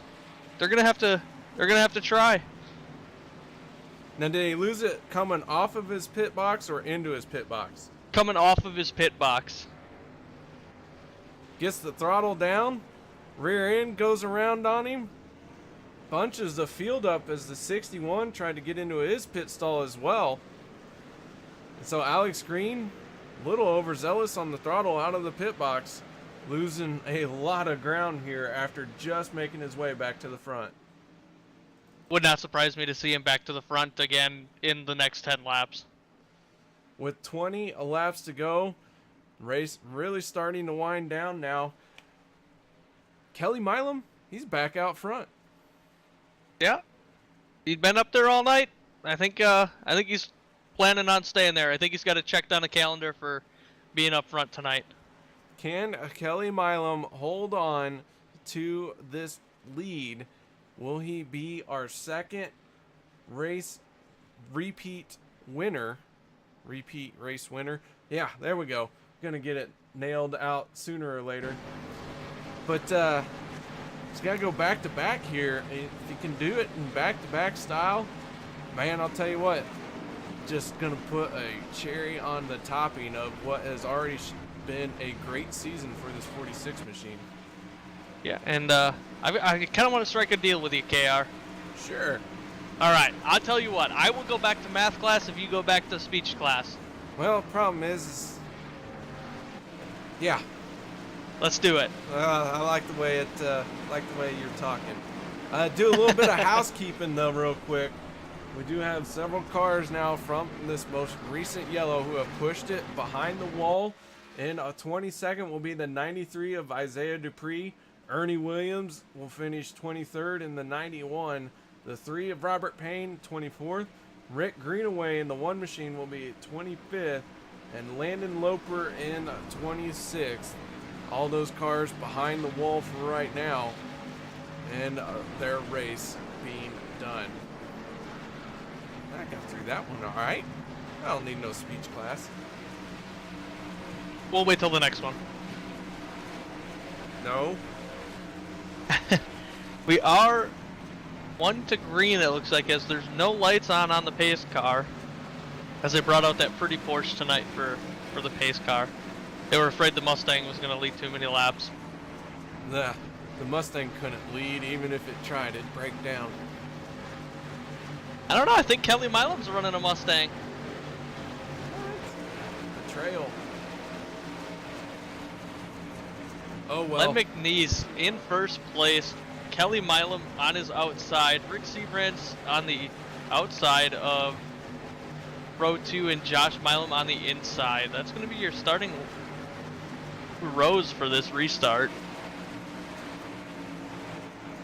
Lights are out on that pace car field, working its way oh so slowly. Pace speed 80 miles an hour. Feels like you're crawling on this huge super speedway. But here we go. Pace car peeling off. Lynn McNeese, Kelly Milam, green flag out. Inside line, getting a good run now as the 7 of Josh Milam getting right on the back bumper of that 6. The 4 not quite as tight to the back bumper of the 46 Kelly Milam. Those guys gonna really charge back once they hit the backstretch. Absolutely, a lot of momentum coming from the 4 of Rick Sebrandt onto the back bumper of Kelly Milam. Wayne Cooper in the 00. Third car in that outside line. The 11 of Chase Berry slicing to the high side as well. He's the 4th car in that outside lane. He's been one of the guys that's been trying to get something going on the high side. We'll see if he does it again. These cars really starting to hit their full speed here now that they're on the front stretch. Yeah, and Kelly Milam and Len McNeese are really battling it out there. Getting within inches of each other, door to door, through the front stretch, crossing the line. Jordan Wright in the 95, the black and gray Omni machine. He is the 3rd car on the inside line. He is hungry for a win as well. Solid driver here week in, week out, just unable to get his first win of the season. Tonight could be the night, but you have to put yourself in position to do it, and here he is on the inside 3rd car, doing what he needs to do right now. Looks like he's kept his nose fairly clean most of the night. Yeah, we've got a little bit of door banging going on in the back here as the 8 of Cody Ober is getting a little squirrely on the bumper of the 39 of Jacob Sayers. Glenn Bundred back there holding up his own on the bottom there in 11th place. Alex Green looking to make any move that he can to work back to the front with DJ Mitchell about 2/10 behind him. We go on board with Alex Green. He's going to go to the high side here, tuck in behind the 28 of Derek Connolly. Down through 3 and 4. Once these guys hit the front stretch, hit the tri-oval, we might see a little bit of movement here from the Alex Green machine. He is thinking about going into that 3rd lane, but now he's going to tuck down, give a nudge to the 28.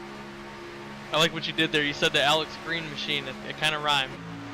Ah, I'm a poet and didn't know it. Alex Green really making some ground now as he picked up 2 positions as he's ahead of Glenn Bundren in the 37 right now. Alex Green is really trying to work his way back up to the front. He knows what it takes to get there, and he's gonna make it happen. I really believe it.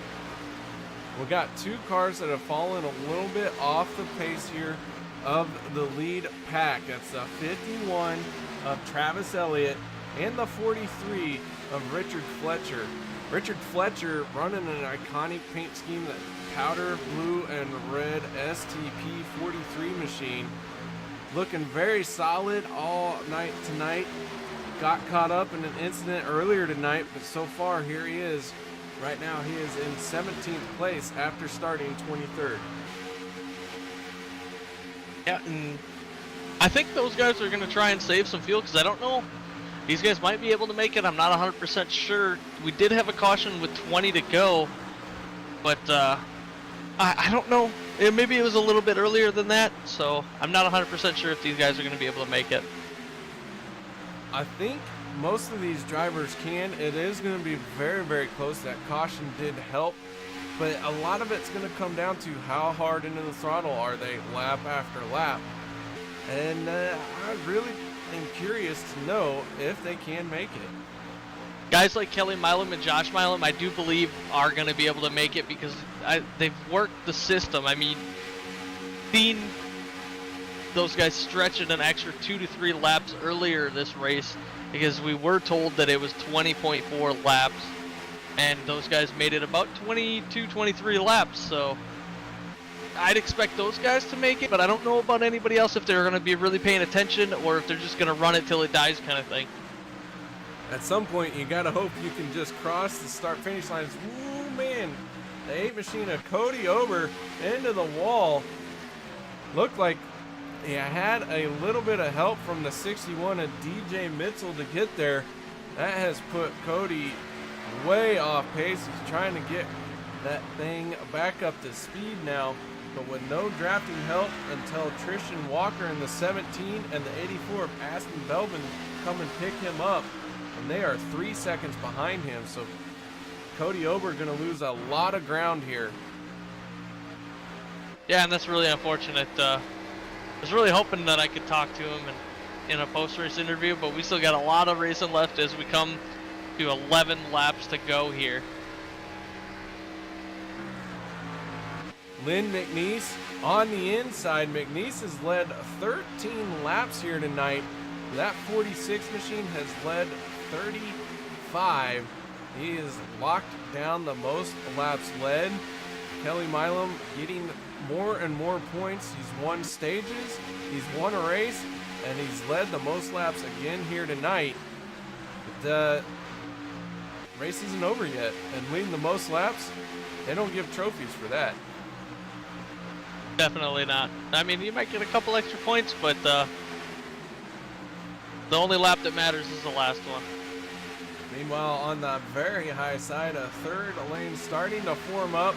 The 28 of Derek Conley on the outside of the 61 of DJ Mitzel.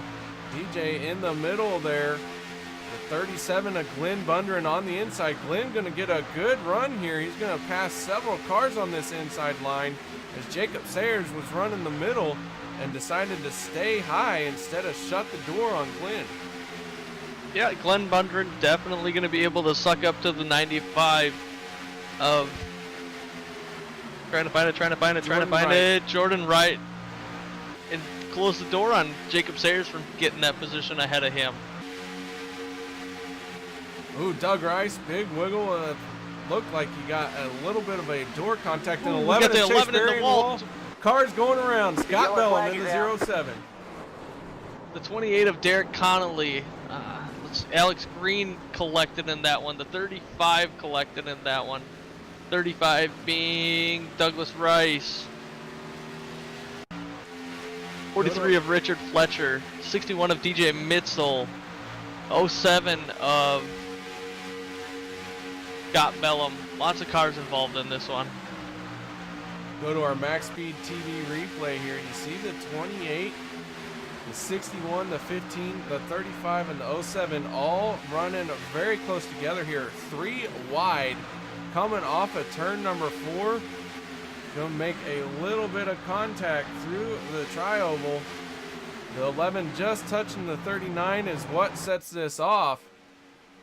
Smashing that inside wall. Alex Green getting a piece of this as well, tagging Derek Conley. Derek Conley in that 28 able to keep going, but heavy damage on that thing. Alex Green going for a wild ride himself. Chase Berry getting spun like a top. You see the 43 of Richard Fletcher, he's still spinning. He's going to bump into the 15 machine. Watch this one more time as we back it up a little bit here. From the 07 of Scott Bellum.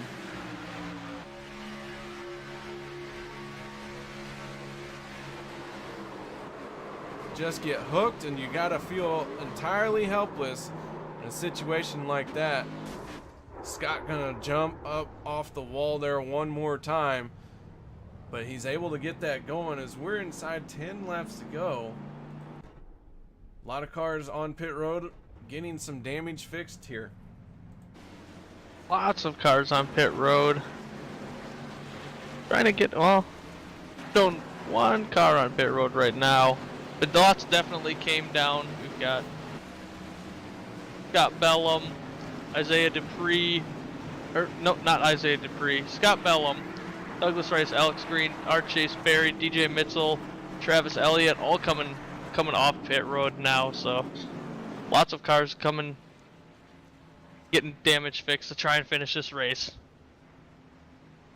Top 10 cars staying out. The 28 of Derek Conley, very, very slow back to pit road. Don't know if he is going to be able to make it into his stall, but that engine could have blown. And that machine heavily, heavily damaged. Hopefully he's got a fast repair in the bank. If he does, he's still got a shot at this thing because anyone can win. But the race is really starting to wind down. Absolutely. How many times have you seen guys from 3rd to 5th take a win at Daytona over drafting and being able to slingshot these cars to the front? Got some people asking how can they join the OP Racing League. Well, do a search for OP Racing Superspeedway and then apply to the league through iRacing. As Derek Conley has gone behind the wall, that looks like that will do it for the 28 machine here tonight. DJ Mitchell still on pit road, Douglas Rice still on pit road, Scott Bellum off pit road, but he is 1 lap down currently. Scott Bellum in the 07 machine scored 21st place.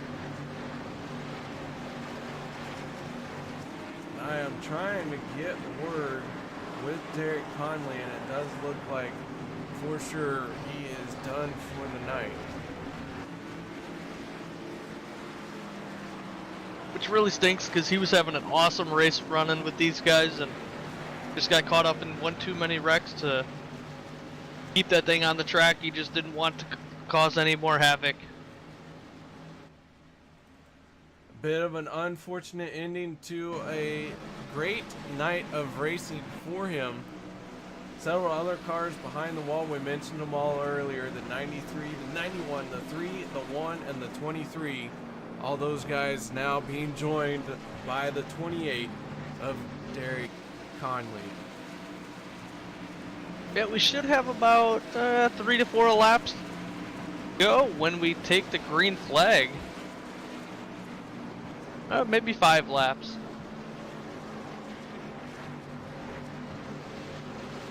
But yeah, it'll be 4 laps to go when we take the green flag. Alright, I can math. Yep. Assuming that there's no extended cautions or anything happens with getting this field lined up. Lights are on the pace car. We got 6 laps to go. Lights should go out this time by, that'd be 5 laps to go when the lights go out. Green flag comes out with 4 laps to go. And then after the green flag comes out, the next flag will decide the race. If we have a caution, they will not go green again at this point. No, anything can happen on these restarts, and this field is going to be desperate. So we might see a hard charge from someone deep in the field. Big gamble, could have it all go wrong, but we can speculate all we want. The race has got to finish first before we really can nail down what happens. The 46 of Kelly Milam, FSR machine, going to the high side with teammate Josh Milam in the 7. Those two gonna be tough to beat when they get hooked up, but that 6 of Lynn McNeese, he's been out front now for 14 laps. No stranger to leading this race. Rick Seabrans in the 4 machine has been hungry for a win all night long. Be looking for him to give a shunt to that 6 and get those guys to the front as fast as he can. Yeah, and I know we got some Glenn Bundren fans out there right now, and just want to give an update on him. He is currently scored 8th position, so he is still in contention to win this thing as we are coming to the green here. Lynn McNeese on the inside, Kelly Milam on the outside. That's going to make up this restart row number 1. Row 2 will be the 4 of Rick Seabrins and the 7 of Josh Milam. Pace car getting ready to peel off. Hold on to your hats, guys, because this is the final shootout. 100 laps going to be decided here. Green flag, green flag is out. Final 4 laps about to happen. Here we go, folks. Who's going to win it? Watching Kelly Milam and Josh Milam, they got a little bit of a slow start, but I would expect them to get caught back up on about the backstretch or the next lap here.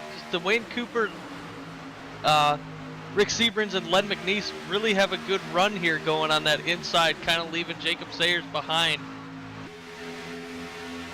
Rick Sebring really wanted to get in front of Lynn McNeese. He's kind of going to be pinched down now by the FSR teammates.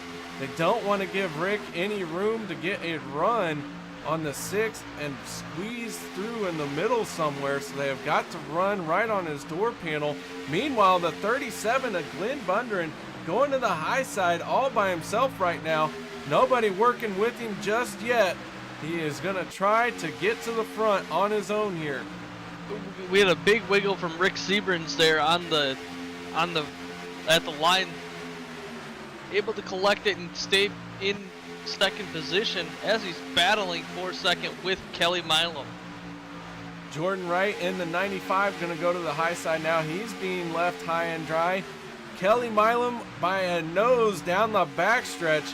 Down into turn number 3 we go. Aspen Belvin helping these FSR teammates in the high side with the 51 of Travis Elliott. And now coming to get 2 to go. Lynn McNeese getting a great run down this straightaway, but at the line, inches before Kelly Milam is going to pass him going into turn 1.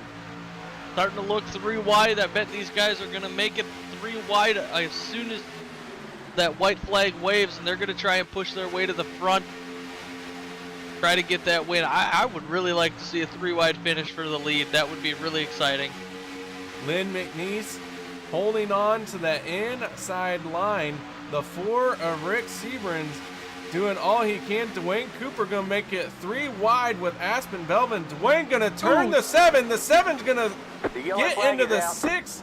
Around, up, and over goes the 6, end over end, as Lynn McNeese goes for a wild ride, and Rick Seabrins taking the white and yellow flag. He is going to win this thing. I think he had quite the race to the line with the 17 of Tristan Walker and the 39 of Jacob Sayers. They could have been anybody's race at that second. We're going to back this up a little bit, and it all started when the 00 tried to go 3 wide into turn 3. Made it work getting by Aspen Belvin, but then a little bit of contact coming off of the corner. That sends the 6 of Lynn McNeese up and over. Kelly Milam riding the wall. Chase Berry in the 11. He goes for a wild ride as well. Lots of destruction here in the final few laps of this race. And that's people getting anxious for that last lap, and it can just cause issues sometimes to where you can't make those moves at certain times, and it's unfortunate, but things happen. Coming around to take the checkered flag will be Rick Seabrins, your race winner. Josh Milam in the 7 going to complete the race as well with that smoking machine. And there it blows. He pulls it down. But your race winner is going to be the 4 in dramatic fashion. Wow, what a race. Yeah, that was quite the finish. What a race. That's going to be talked about for quite a while. So, guys, while these drivers get everything adrenaline out of them, some of them probably yelling at other people and fingers shaking. Somebody's being told they're number one. We're going to set up our post-race show. Nobody go anywhere. We'll be right back.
All right, guys, post-race show happening right now is on the front stretch.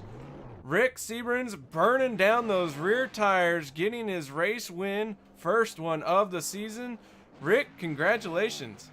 Holy smokes, man. That was so much fun. I can't believe that ended like that, man. I hated to see that wreck happen there at the end because we was committed to pushing Lynn there to the end. We worked pretty good there towards the end of that race, man. And then, you know how these things are, man. It just all hell breaks loose, man. I'm just real happy for all the people that work on this team. The Jack Daniels, Yeti, Chevrolet, or Camaro was super fast, man. This was fun to get called up to the big leagues tonight by Alex, and also thanks to him for letting me race with these guys. This was a lot of fun, man. And come out here and get a win. This is huge for us.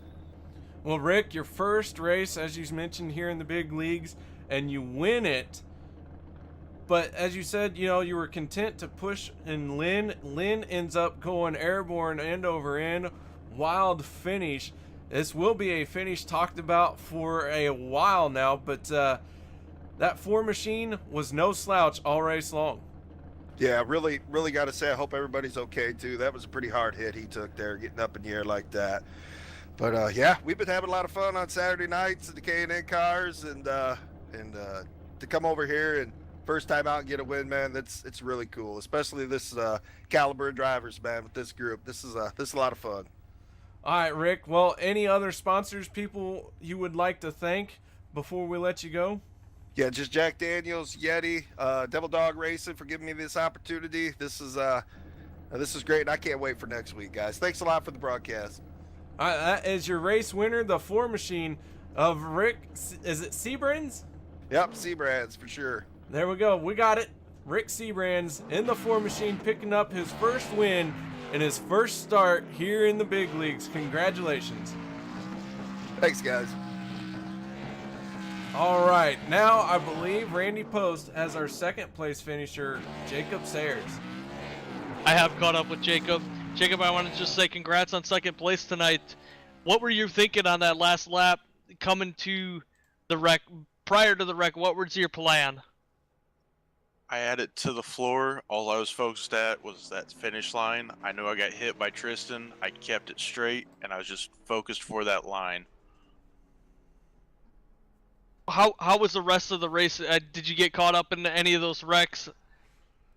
I got caught up in one, but I mean, one wreck, I'll take it. Use one fast repair. That was with 20 to go. I was perfectly fine with that. I knew I could get back up front with the help of my teammates, and that's what happened. All right. So what's your plan on going forward for the next couple weeks? I know we've got like 4 races left this season. Are you in contention for the points? Are you looking to come out here and be a hard charger for the next 4 weeks, or are you just kind of out here for fun? I'm actually on the outside looking in, so it's full bore, 100% of the way, not letting up unless I have to. All right. Well, do you have any sponsor shout-outs you'd like to make? I'd like to thank Cold Hard Art, Mark Demon, the owner of Sim Graphics, made this beautiful looking car for me. I'm sorry I dinged it up, but you know, that's what fast repairs are for. Absolutely. Well, congrats on the second place again, Jacob. And I do believe KR has caught up with Josh Milam, the third place finisher for tonight. I have caught up with Josh Milam. We saw Josh go across the line, smoking, car on fire, and yet he manages a third place finish. Congratulations on that. Yeah, thanks, KR. I don't know what happened. I don't know how I even finished top 3, but I did. Well, third place is for you to celebrate here tonight. We saw some great racing here throughout all of the stages. One of the things we saw, though, was you constantly in front of this lead group, along with the 46 and fellow teammate FSR driver Derek Conley. You all seem to be working very well together all night long. Oh yeah, we got the great qualifying spots. I know we qualified top 5, all 4 of us, and if we managed to stay up there for most of the race. Ernie got taken out early, put back, and he ended up getting taken out of the race. But we managed to stay up front and stay safe until the very last lap. A battle for the win coming off of turn number 4, seeing the white flag. Your thoughts going through your mind in that situation, and then you get turned. Yeah, I just knew that if I wanted to have a chance, I had to be all over the 46 car and not let out. But unfortunately, I got spun. Felt like we had a good run coming out. I got someone coming to me, and it caused me to get put into the bottom car, and he come up into the 46, and it was just a big mess. All right, man. Well, third place. Any final shout-outs, thank yous, mentions you'd like to give? Of course, always you guys for putting on the broadcast and taking your time.